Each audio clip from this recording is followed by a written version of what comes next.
Hello, John from Peter Tyson. Let's get into a great subwoofer debate by comparing two of the most popular designs, sealed or ported, using the SVS SB-1000 and PB-1000 as our examples.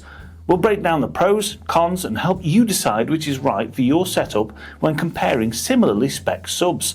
We'll also briefly touch on a few other cool technologies like passive radiators and push-pull drivers. That's for later. First up, let's introduce our contender for accuracy and finesse. The sealed subwoofer, the SVS SB-1000, is a fantastic example.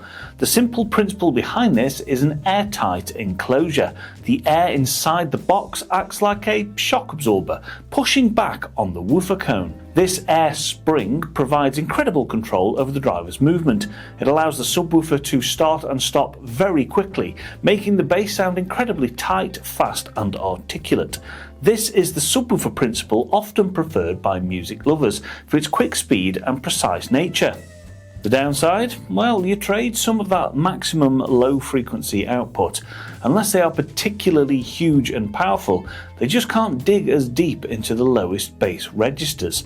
They are less efficient too. The driver in a sealed box is harder to move in and out, requiring more power from the amplifier to achieve the same output as their ported counterparts. Now, time for the heavyweight champion of home theatre, the ported subwoofer. The SVS PB-1000 is a prime example of this design. Unlike a sealed box, a ported sub has one or multiple carefully engineered vents or ports. This isn't just a hole, it's a resonant pipe. At a certain low frequency, it's tuned so that the air rushing through that port starts to move in phase with the driver. It's like having a second sound source that dramatically boosts the low end output. This allows the subwoofer to play much louder and extend to much lower frequencies. We're talking about those gut-wrenching subterranean tones that make a sci-fi spaceship rumble or an action movie explosion feel like it's happening in the room. The trade-off? Well, usually a larger cabinet size to accommodate those ports, and a little less tightness and speed in the bass response compared to a sealed subwoofer, though modern designs have started to somewhat narrow that gap. There is a thing called port chuffing, an undesirable, loud, turbulent noise caused by air velocity in the port being too high, often at really loud volumes or particularly low frequencies.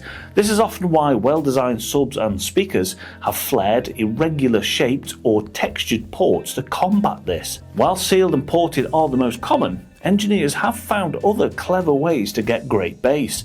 Take the passive radiator, a sort of halfway house between ported and sealed.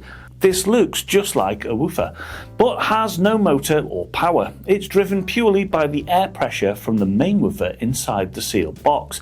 It acts like a port without the noise, allowing for deeper bass in a more compact, sleeker design. There are all sorts of push-pull or push-push driver configurations too. These subs use two drivers mounted on opposite sides of the cabinet that either work with or against each other. They are particularly good at cancelling out distortion or minimising cabinet vibrations, making their placements a little more flexible. They can be good looking little things too, making them very living room friendly. Both designs allow for a higher output with less distortion from a much smaller enclosure.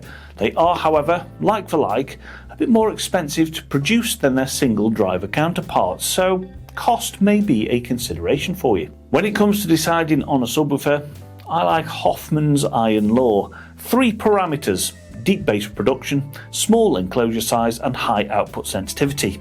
Generally speaking, you can only have 2 of those without compromising the third option. So who wins? The honest answer is, it's not about which is best, but which is best for you. Choose a sealed sub like the SB-1000 if your priority is music, accuracy and smaller footprint. Sealed subs can also be more forgiving of smaller rooms.